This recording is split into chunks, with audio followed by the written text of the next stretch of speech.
लगभग 60 मार्क्स आप सेव कर सकते हैं इस अकेले सेशन को देख करके। लैंग्वेज सेक्शन को अगर देखें तो सिर्फ लैंग्वेज सेक्शन अगर आप गलती ना करें उसमें तो 60 मार्क्स तक आपके सेव हो जाएंगे। और आपका जो एडमिट कार्ड है वो आ ही गया आपके सामने, आप डाउनलोड कर सकते हैं। इसके अलावा अगर मैं बात करूं जिनकी कोई भी मिस्टेक है एडमिट कार्ड में, तो एप्लीकेशन नंबर या कन्फर्मेशन पेज जो आपने फॉर्म भरते समय आपके पास आया होगा उसको संभाल के रखिए, उसमें चीज़ें सही होंगी और वो बाद में आपको हेल्प करेगा।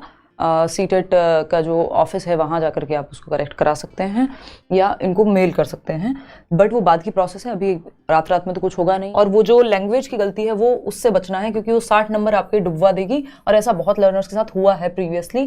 तो लैंग्वेज सेक्शन जो है आपको पता है हिंदी और इंग्लिश हम मान लेते हैं, जो भी भाषा आपने ली हो, 30-30 नंबर की 2 भाषाएं हैं, ठीक।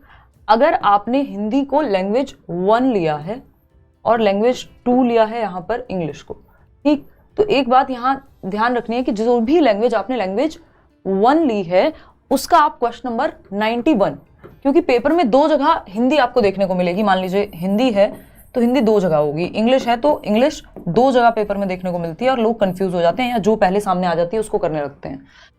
जो हिंदी अगर पहले मिली हुई है तो एक जगह पे 91 से 120 तक क्वेश्चन नंबर होगा और दूसरी जगह पे 121 से 150 30 क्वेश्चन होंगे। तो आपकी जो भी लैंग्वेज 2 है, जैसे इंग्लिश अगर लैंग्वेज 2 ली है तो इंग्लिश का जो 121 नंबर से क्वेश्चन शुरू हो रहा होगा वो आपको सॉल्व करना शुरू करना है। और लिखा भी होता है कि लैंग्वेज 1 यदि आपने चूज किया हिंदी को तब ये वाली हिंदी करें।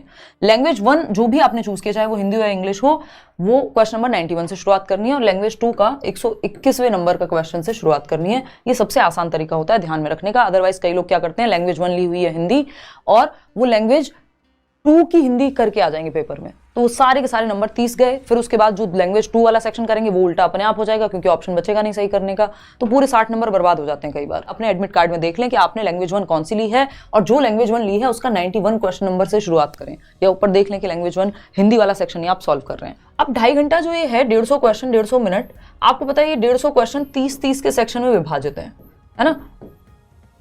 30 क्वेश्चन, 30 का CDP, 30 का आपका EVS, 30 का मैथ्स, 30 का आपका इंग्लिश और 30 का हिंदी।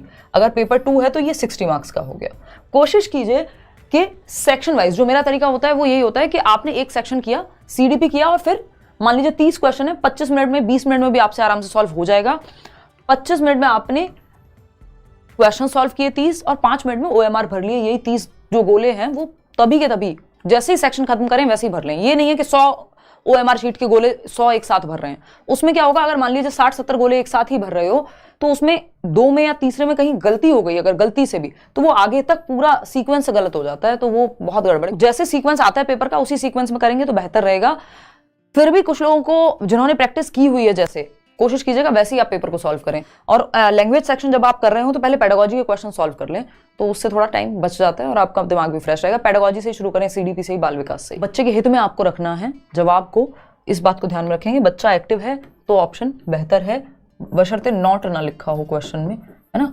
बच्चे को सेंटर में रखना है, बच्चा सेंटर में है तो बस ज्यादातर क्वेश्चंस जो हैं आपके सॉल्व हो जाते हैं। और टाइम से पहुंचेगा प्लीज। ऑल द बेस्ट मेरी तरफ।